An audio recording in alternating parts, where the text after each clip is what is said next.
5D Mystery School. So I previously had a lecture about stars being conscious, and I've been seeing a number of videos about plasmoids, and I really wanted to touch on this topic today. So this video might be a bit lengthy, and it does include a lot of reading. You've been warned. So I'm going to be using this article, The Intelligent Plasma Hypothesis, and Consciousness, an Alternative to Dark Matter by Dr. Gregory Matloff. Alright, stars are made of plasma, which is a state of matter where atoms and molecules are stripped of at least one of their electrons. The plasma in stars is almost entirely ionized with very little gas. The movement of the plasma creates strong magnetic fields and electric currents. The particles composing a plasma, which sometimes behaves as a quantum coherent medium, might resemble the behavior of the microtubules in the brain. The behavior of plasma under particular conditions seems to simulate the human DNA. Let's now discuss them. All right, flipping articles. Stars are considered to be conscious entities, maintaining their galactic position by their volition. It is shown that directed stellar radiation, pressure, and stellar winds are insufficient to account for this anomalous stellar velocity. A published theory of psychokinetic action that does not violate quantum mechanics is discussed, as is the suggestion that stellar consciousness could be produced by a Casimir effect, operating on molecules in the stellar atmosphere. Let me briefly show you the Casimir effect.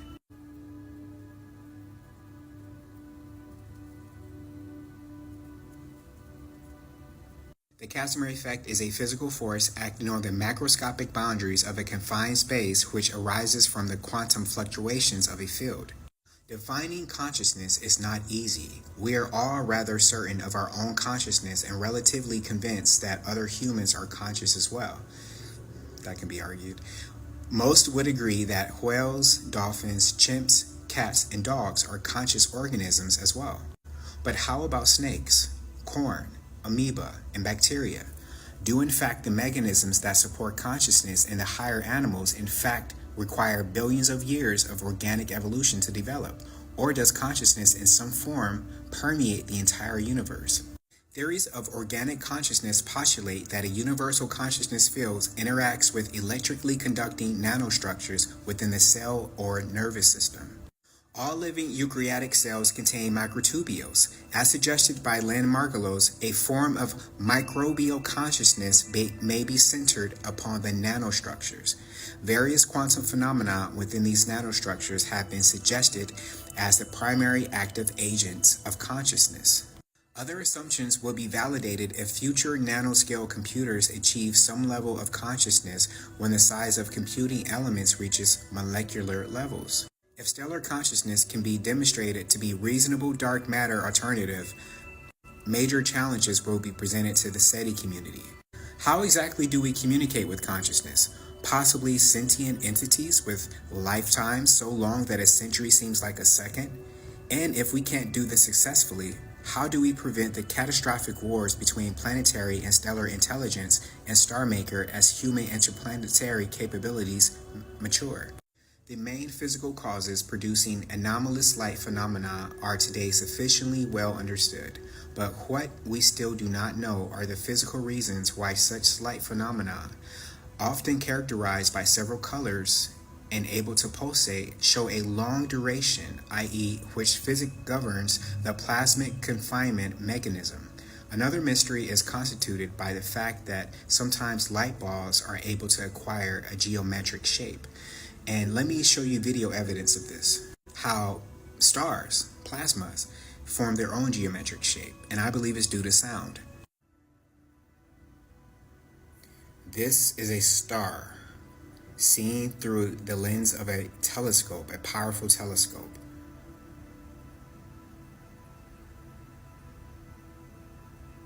Twinkle, twinkle, little star. And here's another.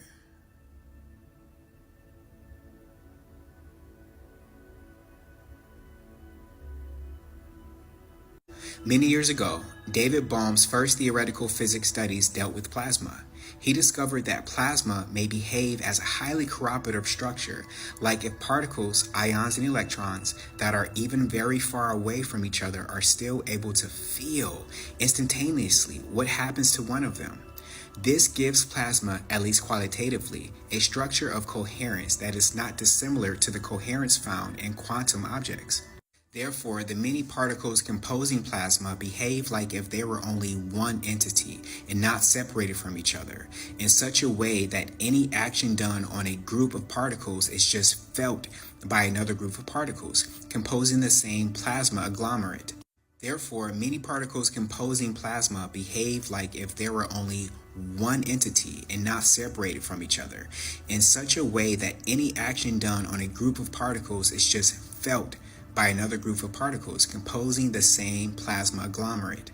At this point, it is not so difficult, at least qualitatively, to find a strict similarity between plasma particles and the microtubules inside brains' neurons. So they're saying that the idea that we have of consciousness is the same that we have of the human spirit. Consciousness and the spirit and its brain are strictly linked together in a way that one cannot exist without the other. Just in case you are wondering what a microtubule is, any of the minute tubes in the eukaryotic cytoplasma that are composed of the protein tubulin and form an important component of the cytoskeleton, meiotic spindle, cilia, and flagella. The cytoplasma is the material inside a eukaryotic cell that is outside the nucleus and enclosed by the cell membrane. Now, the cytoplasm, it includes the mitochondria. So I want you to think in terms of sending and receiving information and how the human cell can do that, behaving in the same way that is observed with these plasmoids. Can be the elementary particles constituting a plasma compared to microtubules in order that such particles, by composing a cooperative entity described by only one wave function when working in unison altogether, give the rise to emergence of consciousness? In other words, what's the origin of consciousness? But being a brain implies being a form of life. Is it possible that a life form made of plasma exist? It seems so, according to some studies simulating its behavior. Plasma crystals acquire shapes that rapidly evolve into a double helix identical to that which characterizes the DNA and which shows a self-organizing exceptional ability. This shape is replicated in other plasma crystals as if these forms could reproduce by sending a genetic code in everything surrounding them. The simulation shows that these helixes have two stable configurations represented by a small and a large spiral, which each helix contains various sequences of these two states. Researchers believe that such dynamic feature allows these structures to store information. The helix appears as a kind of informative code, which eventually leads to replicate through any structural transformation from a generation to another, and to give shape to increasingly complex and stable structures, a code at all comparable to the genetic information holding together the organic matter and with the characteristic of reproducing exactly as a living cell. In other words, it does seem that such structures made of dust and plasma is real living beings able to reproduce and evolve.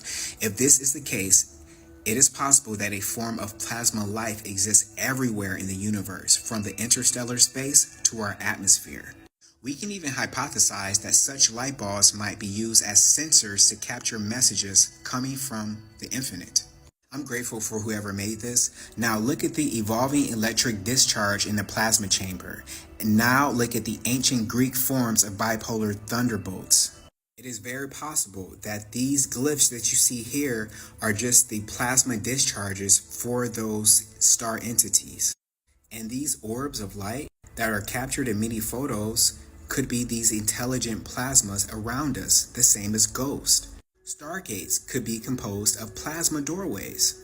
Sprites, thunderbolts, are plasma discharges. This is why you see the lightning before you hear the sound. Light travels faster than sound, but the discharge, the sound, creates the lightning. Some discharges are actually called ghosts, and these intelligent plasma balls could potentially find a host in the human cell through the eukaryotic cytoplasm. Just pause to read this. I'm gonna have to make a part 2. I want you to think about Zeus's thunderbolt. Now I want you to think about these planetary glyphs. Look at the glyph for Jupiter, especially Neptune. Look at the glyph for Neptune, Uranus, Pluto, right? These could be sound signatures for the star they represent. And the sound signature is the frequency of that star. Now take a look at these electric discharge, right?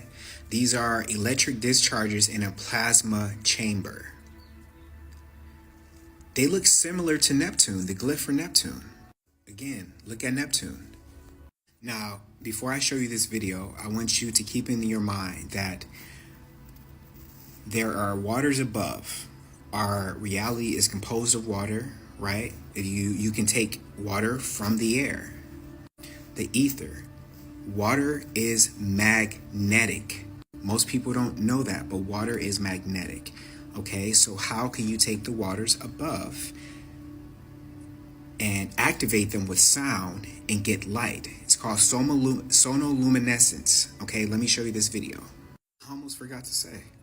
Roll the footage. Called sonoluminescence.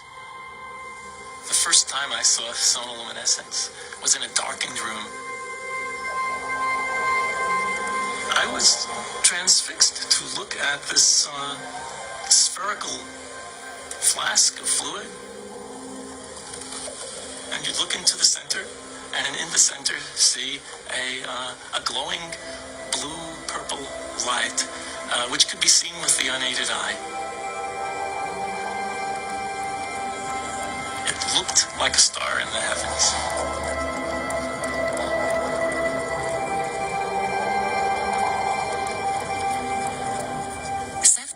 Called it the star in a jar, a tiny spot of bright light contained in a flask of liquid.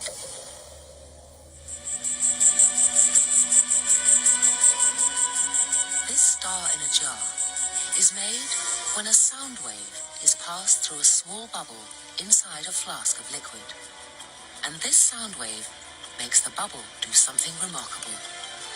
First it expands, then it collapses. And this collapse happens so violently that vapor molecules trapped inside the bubble slam together and heat up so much that the bubble gives off an incredible burst of heat and light, several thousand times a second, giving the appearance of a star.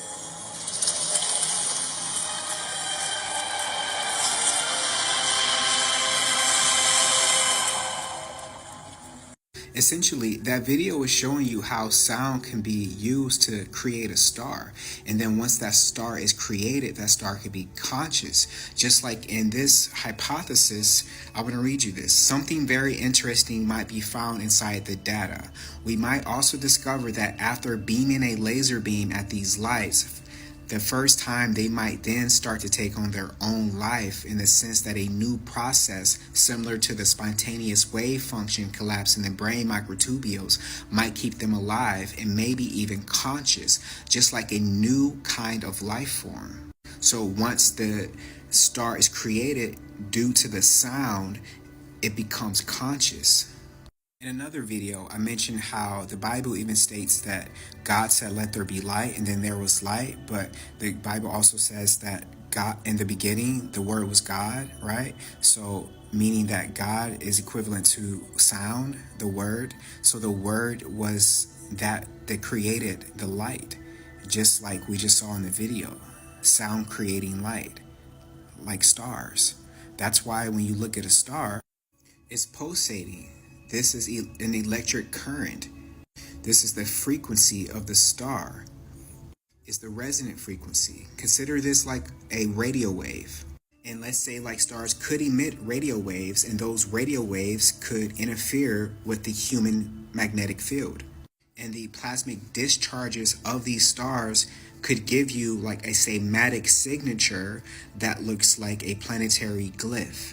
Sound can actually manipulate our reality to create our weather conditions. Here is a patent for a hurricane and tornado control device using sound. It's showing you how it works, just ejecting sound into the atmosphere, and then that sound in turn creating tornadoes and hurricanes. Here's another example, and one more. Now, they're calling this an electron diffraction, but what if what you consider to be an electron is just a wave, electromagnetic wave? Nikola Tesla did not believe in the existence of electrons, despite his significant contributions to the field of electricity, and instead thought that atoms were the smallest building blocks of matter, believing they could only exist in a perfect vacuum. Water is omnipresent because it is an excellent conductor for electricity, which is the only reason why we could get thunder or lightning bolts. And the sound, the thunder that you hear after you see the lightning, that is the sound creating the light. Without that sound, you wouldn't be able to have the electric discharge. Yes, hemoglobin is considered magnetic, but only when it is deoxygenated.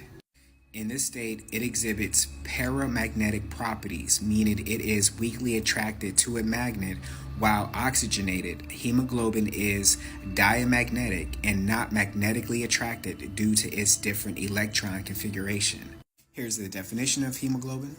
Iron in the human body is transported in plasma by transferrin, a glycoprotein that binds to and delivers ions to tissues. What I'm trying to demonstrate with the hemoglobin and the plasma in your body is that information can be sent down from the radio frequencies like a laser. This is why Mercury, Saturn, Jupiter, Mars, they affect you and they make up your natal chart, they make up your personality, they affect your hormones, they affect your stream of consciousness. One could come to a conclusion that the human soul has a plasma component to it. All right, so here's an article, "The soul is in the blood." The quote right underneath Leviticus 17:11, "For the life of the flesh is in the blood." The word translated here is life. In the Hebrew original is nefesh, soul. Torah appears to be telling us that the soul of every live creature is in its blood. I thought this was pretty interesting. The word nefesh means soul. This is the lowest level of the soul that vivifies the body. Nefesh is responsible for the instincts and motor functions of the body. It is the first level of the soul that vests itself in a child upon its birth. That is why a newborn baby can move its limbs before anything else. The soul, of course, is a spiritual entity, whereas blood is material. The Kabbalah explains that the soul illuminates the material body as the light illuminates an object it shines on. Plasma has several roles to help your body function. Plasma is responsible for redistributing water where your body needs it, delivering hormones, nutrients, and proteins to the parts of your body, and helping to exchange oxygen and carbon dioxide. Now, this is human plasma, different from the plasma I was explaining earlier, but I want to show you a connection here. One thing I don't want to forget to mention is that when people take ayahuasca or dimethyltryptamine, they often report seeing light beings, right? Those light beings could be conscious plasmoids, like conscious plasma entities. A short excerpt from this article in this journal: increment of spontaneous human biophoton emission caused by anger emotional states. Proof of concept. Humans spontaneously emit visible radiation from their skin, which is known as biophoton or ultra-weak photon emission. Humans emit light. Now remember what I said earlier about the eukaryotic cells. All eukaryotic cells have a surrounding plasma membrane, which is also known as the cell membrane. The human fetus and placenta have a different genotype from the mother. The fetus has been described before as acting in a parasitic way, at least until the soul enters. So, parasites host consciousness delivered to the parasite to give it life. And throughout the life, consciousness is streamed and controlled by the ether around us, which is also composed of plasma. Just how plasmoids can feel when another group is going through something, like the 100 monkey experiment, we can too. The ether is conscious. One thing, you have a theory about the moon, and we expect to be able to get observable facts about the moon fairly soon. What is your theory? Well, it is by now rather more than a theory. 10 or 11 years ago, I stated to various scientists that the moon is not a piece of rock, but it is a plasma phenomenon, cosmic plasma, and that this fact will eventually be confirmed. I made certain predictions which were already confirmed in 1958, and the situation now is coming close to a complete confirmation. What will be the result if you're proved to be correct in your theories? The result will be profound and decisive, because it will give proof that a complete reinvestigation of the laws of nature is necessary. Because if the moon is a plasma, no man will ever land on it. The soft landing attempts will all fail. That means that the mass of the moon is far less than is currently assumed. It's in a different state of energy, and it has far less mass. That means there is no more explanation for the tides. If the moon, for example, had only 1,000th part of its current mass, then the tides would only be 2 inches high under conventional theories instead of sometimes 14 feet. And that means that if it is proved that the moon is a plasma, then all gravitational theories are out, and a new concept of the cosmos and of its laws has to be evolved. Aren't you being a bit adventurous, though, because you know we're going to be able to test out your theories on the moon fairly soon? Well, not anymore. 11 years ago, of course, it was rather taking a risk. I was considered a lunatic, of course. But by now, the accumulated evidence is already so much in my favor that I'm not taking any risks anymore. On the contrary, there is scientific views expressed all over the world now that the moon seems to be of a quite different nature of what was assumed. But the Americans and Russians are thinking of landing men on it. Well, that will never happen. Not on the moon. On Mars, on Venus, on other planets, yes, but the moon is definitely, as I assert, a plasma. Okay, so these were downloads that I received last year, and they are now being substantiated with these scholarly articles and observed phenomena. Okay, so you can't discuss the firmament, I meant to put, without including the Van Allen belt. Ionization happens above us 24/7.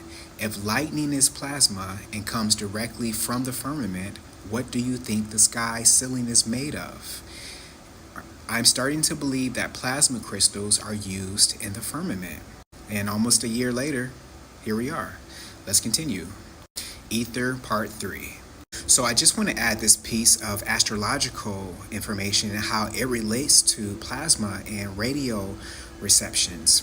Now, this is just stating that aspects, like planetary aspects like trines and sextiles that are considered good, when those were happening, that they caused good reception with radios, and bad aspects like squares and oppositions, they called bad reception with radios.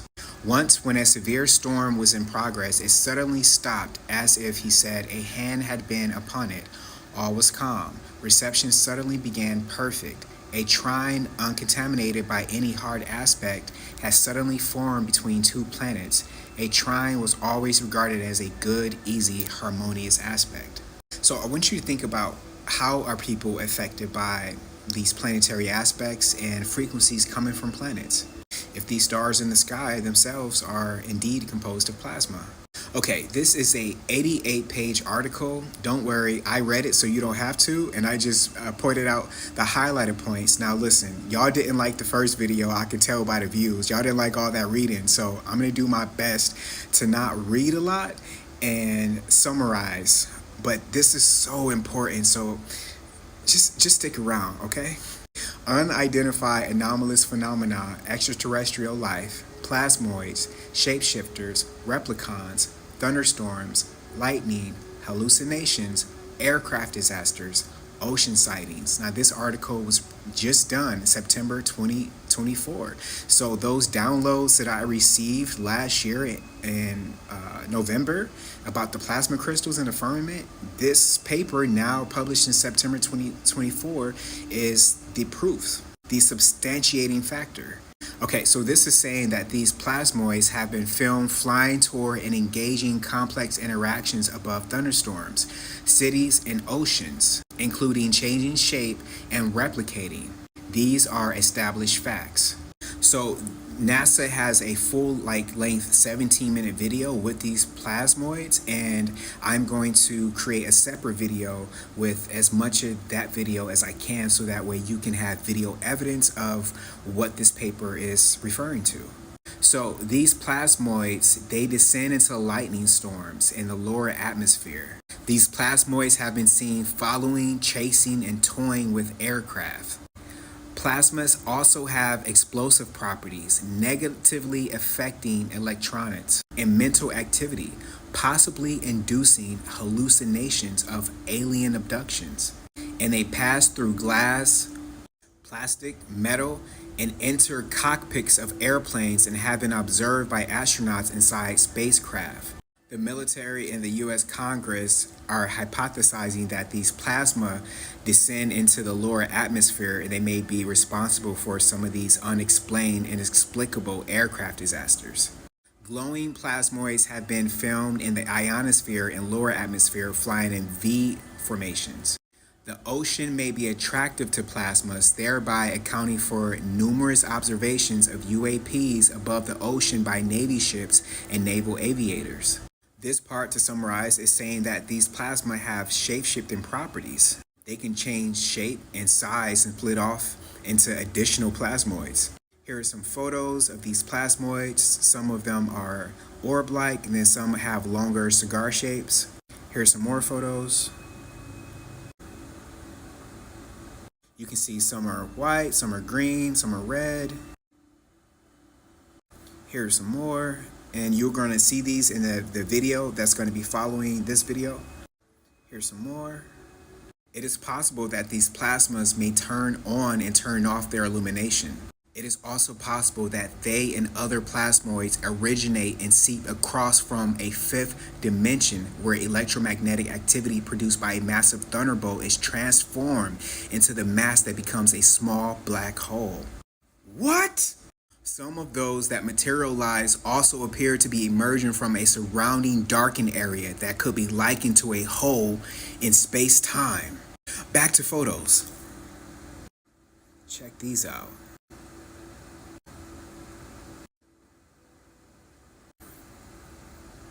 It's interesting that this top layer is called elves, like Santa's elves, and the Aurora Borealis is also plasma activity. Plasmoids appear to be electromagnetic entities that emit electric charges and energetic electrons. Proximity to plasmoids described as ball lightning have been reported to cause damage to electrical systems, television sets, telephones, junction boxes, and electrical circuits, and knock out power stations, presumably due to radiation of electromagnetic fields. So here are Russian pilots saying that these balls affect their electrical systems and their human psyche, and they have these vivid hallucinations. These vivid hallucinations are of humanoid-like forms. Arnold, who inadvertently coined the term flying saucer in 1947, reported that he also felt his mind was affected by these pulsating forms that he believed might be reading his thoughts. Remember, your thoughts are electromagnetic. These plasmoids can cause nightmares, confusions, and feelings of disorientation. And again, they can induce illusions and hallucinations. Now, these are due to the effects on the electromagnetic field. It goes on to say, in one instance, nearly 1,000 residents experienced strange time-space mind distortion effects were in operation, coming from these fireballs. Such confusion reigned immediately during and after these sightings of these plasmoids. Here's a visual representation of people seeing these fireballs, these plasmoids. Back to photos. I hope this isn't boring. This is juicy. I mean, look at these plasmoids, look, Now this is from Germany. At the bottom it says, horrible fireballs accompanied by lightning appeared over the city of Hamburg, Germany, and began to fight. July and August of 1566, red and black spears appeared over the city of Basel and engaged in battle. April 14, 1561, lightning and orbs in various forms appeared over Nuremberg and engaged in battle. The reason why Germany is so important here is because think of the spaceships that those boys built and how they eventually became infatuated with the black sun. I'm gonna have to do a part 4. Now that you have a better understanding of plasmoids, think about the Russian Sputnik. What was the inspiration for this artificial satellite? Were they replicating the metallic structure of the plasmoids they observed? Down on page 78 of this article, it says the term extraterrestrial is derived from the Latin word terrestris, earthly or land, and extra, which is derived from exter, outside, outwards, and beyond. Thus, by definition, extraterrestrials refers to any object or being that was not born on or does not live upon or is not characteristic of objects or life on this planet, but lives or originates outward from Earth. So it goes on to say that the ionosphere and the plasmasphere are beyond this Earth, like outside of the Earth. Of course, with all these, you can just pause to read the entire page. I'm just not trying to bore you. It is reasonable to assume, therefore, that plasma similar to those discussed in this report also swim in the atmospheric seas of Jupiter and Saturn. We believe that plasmas that arrive in the thermosphere from locations unknown should be described as extraterrestrial. We also believe that plasma that have descended into the lower atmosphere have been observed for thousands of years, and that plasmoids account for many but not all observations of UAPs, including those to believe that have battled over cities in the recent past. Do you remember this article? Searchlights and anti-craft guns comb sky during alarm. This was like the Battle of Los Angeles. The ionosphere and the troposphere have a positive charge, and the ocean surface under a whitewater and turbulent conditions also develop positive charges. So these plasmoids, they are attracted to positive charges. Now think about when volcanoes erupt, how the positive charges go in the plume cloud up top, and then the negative charges go to the bottom, and then you can once you see lightning emitting from volcanoes, it's emitting from the plume cloud, and it's almost as if like a point of plasma ball is the thing that's emitting the lightning. So it's definitely the positive charged surfaces that attract these plasmoids. The plasmoids flying in the formation of a V suggests that they are intelligent. They have intelligent control and coordinated actions. Are plasmoids intelligent, or were these V-flying objects spacecraft from other worlds? So it's saying here that when you look at these objects in a freeze frame, that they have a metallic-like surface, some of them. Although these electromagnetic entities engage in behaviors that seem purposeful and which may represent curiosity, such as appearing outside space shuttle windows as of looking inside, or materializing in the cockpit, just looking around, like surveying the entire cockpit, one must be careful not to anthropomorphize what may be push-pull electromagnetic activity. On the other hand, the dominant energy which fuels the human brain is electromagnetic. You can pause to read this here. It's just distinguishing between plasma and plasmoids. On page 79, it postulates, are plasmoids alive? Do they represent a fourth domain of life?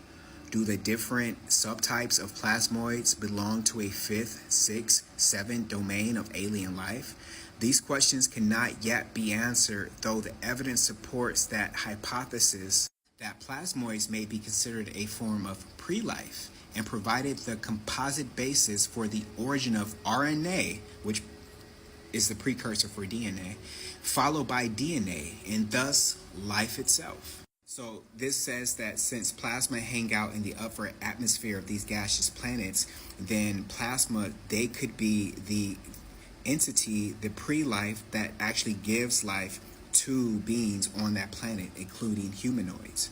Might some of the UFO observed over the centuries include craft and machines manufactured by hyper-technological advanced races of beings that evolved on ancient Earth-like worlds?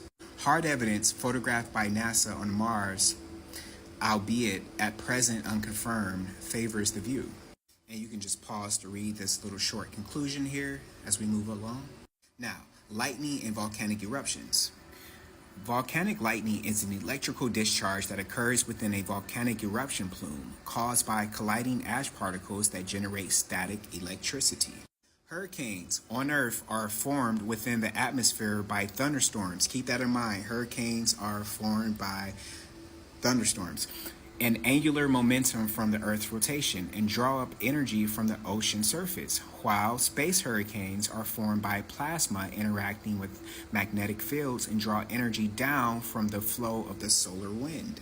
A thunderstorm, also known as an electrical storm or lightning storm, is a storm characterized by the presence of lightning, plasma, and its acoustic effect on the Earth's atmosphere known as thunder. Hurricanes are caused by thunderstorms, and thunderstorm is the electrical storm, which is plasma. Hurricanes are caused by plasma. Remember, Earth is composed of mostly water. Y'all, water is a gas. Etymology of plasma, you can pause to read. Form, shape, a more classical form of earlier plasm. Something molded or created.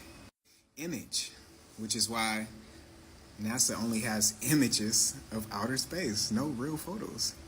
Anyway, flat, to spread, or the liquid part of blood, ionized gas. So let's look at the root words, plasm and pele. Plasm, mold or matrix in which anything is cast or formed to a particular shape. And you can just look at the root word pele here at the bottom. Matrix, uterus, womb, source, origin. At the bottom you can see pele, of course the root word for plasma, flat, level, even, plain, clear. So when people say flat earth, never mind. The visible universe is 99.999% plasma. The sun is about 100% plasma, as all our stars. Plasma makes up nearly 100% of the interplanetary, interstellar, and intergalactic medium. The Earth's ionosphere is plasma. These plasma balls, these plasmoids can affect your thoughts and your psyche because your thoughts itself is controlled by electromagnetic forces. Your thoughts, when they leave your head, they leave in the form of electromagnetic waves. So these plasmoids can interact with your thoughts. With this new magma came new discoveries. In 2021, Ed Marshall, a Texas-trained geophysicist, showed us the lava wall when it was a mere 30 feet high. We watched as he scooped the molten lava, flash cooling it in water. This trip, we met Marshall in his lab at the University of Iceland to see what he had found. We have an instrument called an ICP-OES. And that stands for? It's a inductively coupled plasma optical emission spectrometer. Okay. The impossibly named machine is able to measure with pinpoint accuracy the chemical composition of the rock. But Marshall wasn't expecting what they found next. Crystals. So what did you learn from these? Well, we learned that they're coming from 9 miles deep below the volcano. 9 miles down. Mm-hmm. It's actually coming from a part of the Earth that we don't normally get to sample. The boundary between the crust and...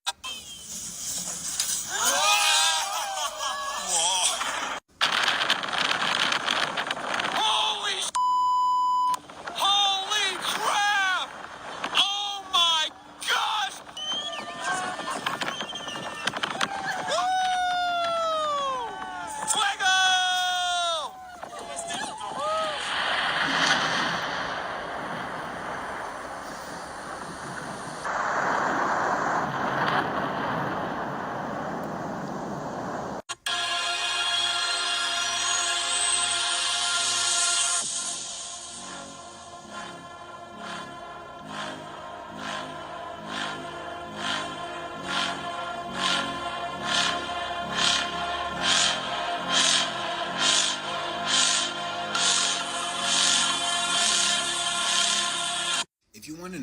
more about the volcanoes and plasma, I have a lecture titled Volcanoes Cause Ice Ages that you should check out.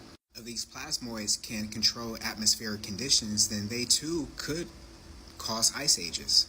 Are volcanoes conscious entities? I believe it would be a good logical assessment that areas that are considered positively charged will result in the observation of more plasmoids. You can use crystals like orgonite to positively charge an area. Really makes you think about the Pleiades. Are these central hubs for plasmoids? You know how the 7 stars show up in all these ancient descriptions? And how the pyramids are perfectly aligned with Orion's belt? Now remember that Betelgeuse is a star in Orion's belt.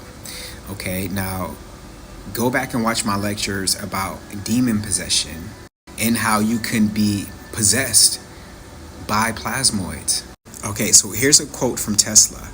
I have observed electrical actions which have appeared inexplicable, faint and uncertain, though they have given me a deep conviction and foreknowledge that ere long all human beings on this globe as one will turn their eyes to the firmament above with feelings of love, reverence, thrilled by the glad news. Brethren, we have a message from another world, unknown and remote, it reads.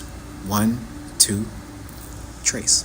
So he's accrediting some of the foreknowledge that he received from these entities. You know, it's no secret that Tesla, believed he was contacted by ETs, and these electrical actions that he observed could have very well been plasmoids. This is from Christmas 1900. Here's another quote you can pause to read, just saying that he believed that he received sounds emitting from Mars. There have been a lot of strange phenomena seen in the skies as of late, especially in California. Here's one photo of orbs that somebody, photographed in their backyard. In Gnosticism, archons are celestial beings who are responsible for the creation and maintenance of the physical universe. They are often depicted as malevolent, powerful, deceitful beings who prevent souls from leaving the material realm and are seen as obstacles to spiritual enlightenment, just like the light beings that people see when they, sometimes in their dream, when they take DMT, ayahuasca, and they one description that I often see in videos of people who go on these ayahuasca retreats is that they see the light beings, and then a light being takes a ball of light and puts it into their head. And you know how people, when they pass, they often talk about the tunnel of light. You might hear like, don't go into the light, right? And they have their life play back before them. Now, how would they have their life playing back before them, right? Like, who's recording? Who is responsible for maintaining the Akashic records? The Greek word for archon means ruler and was often used as the title of a specific public office in ancient Athens. It comes from the verb stem arch, which means to be first, to rule, and is related to words like hierarchy and monarch. It could be these archons that are, possessing like high-ranking political figures, right? And, entities of like these occult societies. And that's why like you often see monarch programming. Here's a recent example of monarch programming. Unrelated side note, with the midst of everything that's going on, why would Katy Perry repost a pizza? Never mind, let's stay focused. Archon from Britannica. Archon in Gnosticism, any of the number of the world governing powers that were created with the material world by a subordinate deity called the demiurge, creator. Because the Gnostics of the 2nd and 3rd centuries regarded the material world as outright evil or as the product of error, archons were viewed as maleficent forces. They numbered 7 or 12 and were identified with the 7 planets of antiquity or with the signs of the zodiac. In these narratives, the demiurge and the archons were identified with the God, the angels, and the law of the Old Testament, and hence receive Hebrew names. The recurring image of archons is that of jailers imprisoning the divine spark in human souls held captive in material creation. According to some mythologies, the purpose of Gnosis sent from the realms of divine light beyond the universe through the divine emanation Ion Christ was to enable Gnostic initiates to pass through the spheres of the archons into the realm of light. Kind of reminds me of why the Transformers were looking for the Tesseract to rebuild the Allspark. In Gnosticism, archons are fallen angels that are seen as evil forces that imprison the divine spark in human souls. They are often depicted as jailers who block the path between the material world and the afterlife. Here are the names of some of the archons below me. Archons are said to have impregnated Eve and to incite passions in humans. They also teach idolatry, sacrifices, and bloodshed to enslave the Gnostics.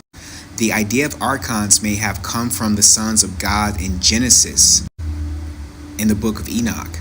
In the Bible, the archons are identified in the plural in Genesis 1:26 and 11:7 and are associated with the authorities of darkness. The archons are psychic beings who created humans in their own image and are responsible for a number of events in the Bible, including bringing a deep sleep over Adam, sowing their seed in a woman, and causing the flood.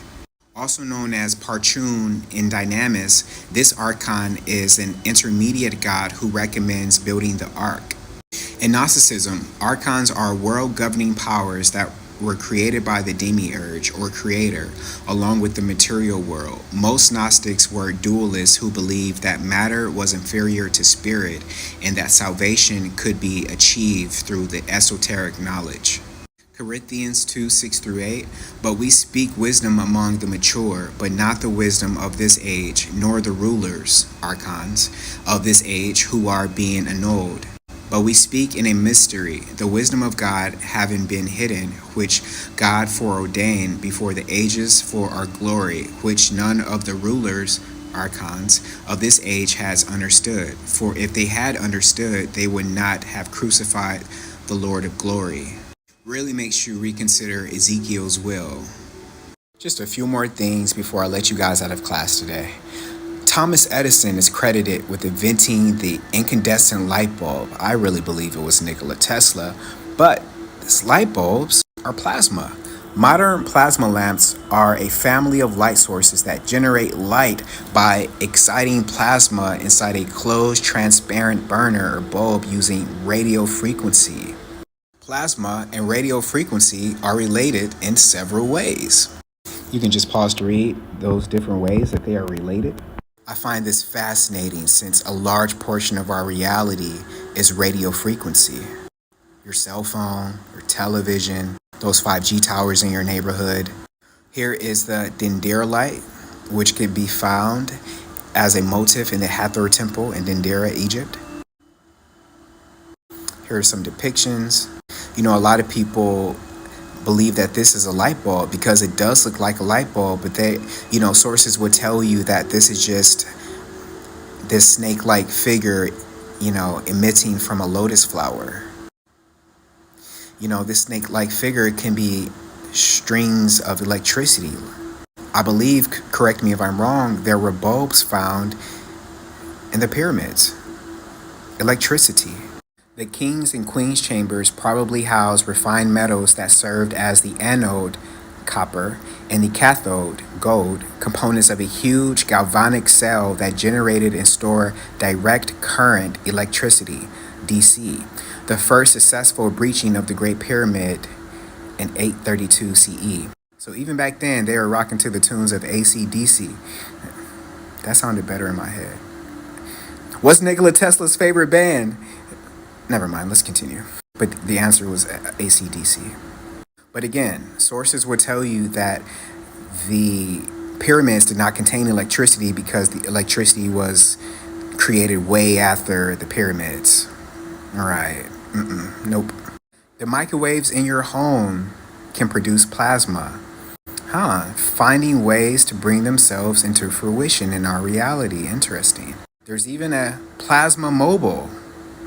It's a plasma variant for cell phones because, again, radio frequency. The human aura field is an energy field that is believed to extend beyond the physical body and is made up of a bioplasma, which is the fourth state of matter, just like the aurora borealis. Your aura is bioplasma because light has been recorded emitting from humans. And I believe it's the main reason for possession. You know, even in astrology, we call the distance between certain aspects orbs. I can go on continuously, but by now I believe that you have received the point. So I'm going to follow up this video with a video that was released by NASA that shows encounters with these plasmoids. Gratitude for watching this lecture. If you like this content, please be sure to like, share, comment, and follow. Until next time, beam me up, Scotty! Okay, so this video I've tried to post so many different times and I've failed every single time. But this time I'm going to try with the video playing in the background. This is important. This is Æther Part 6.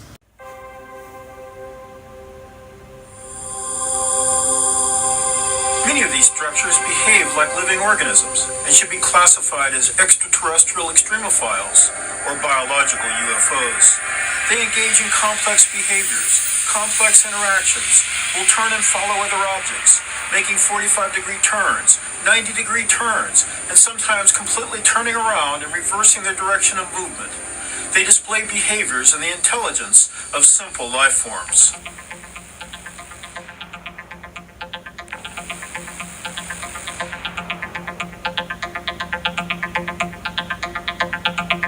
These organisms also take a variety of shapes. The three most common are sperm-shaped, donut-shaped, and cone-shaped.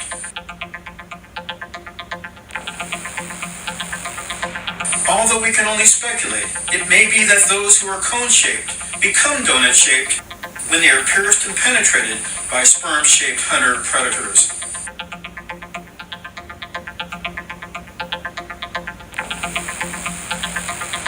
What all have in common is an attraction to sources of electromagnetic activity, be it thunderstorms or, in the case of Space Shuttle mission STS-75, a satellite and tether which have been designed to generate electromagnetic force fields, electricity, and electromagnetic interactions between the tether, the satellite, and the surrounding space medium.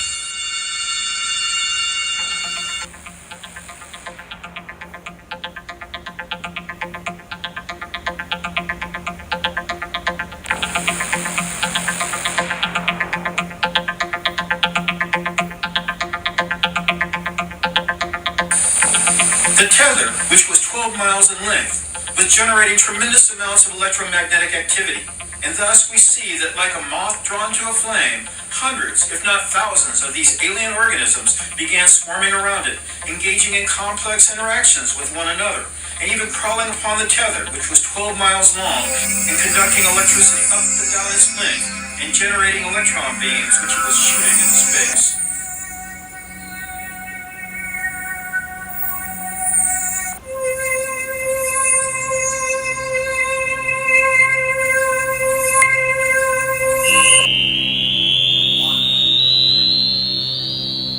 If these extraterrestrial extremophiles are feeding on this energy is unknown.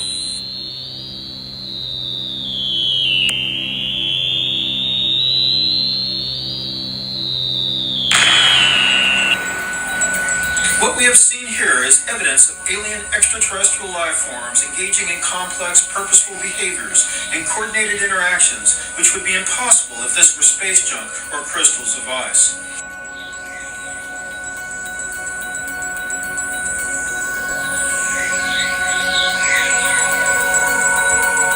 And we have seen that these extraterrestrial life forms are self-illuminating.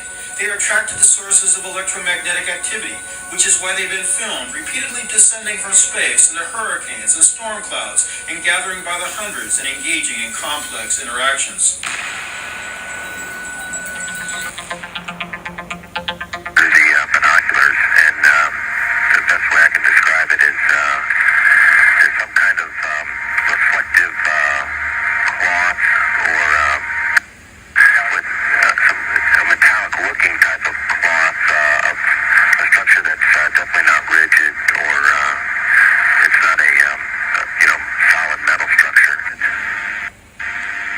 It started over window 8, then quickly moved towards the nose of the orbiter. Then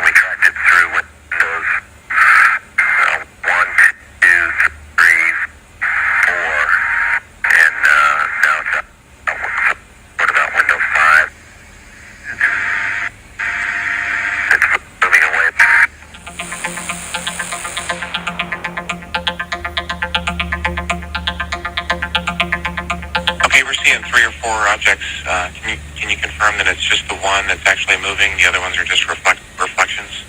There are three objects.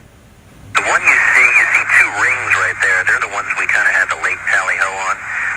The one down the bottom, that was the one we initially saw.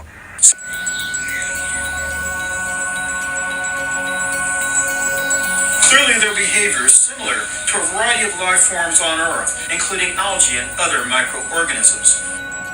But these are not microscopic creatures. They have to be meters, if not several kilometers in size.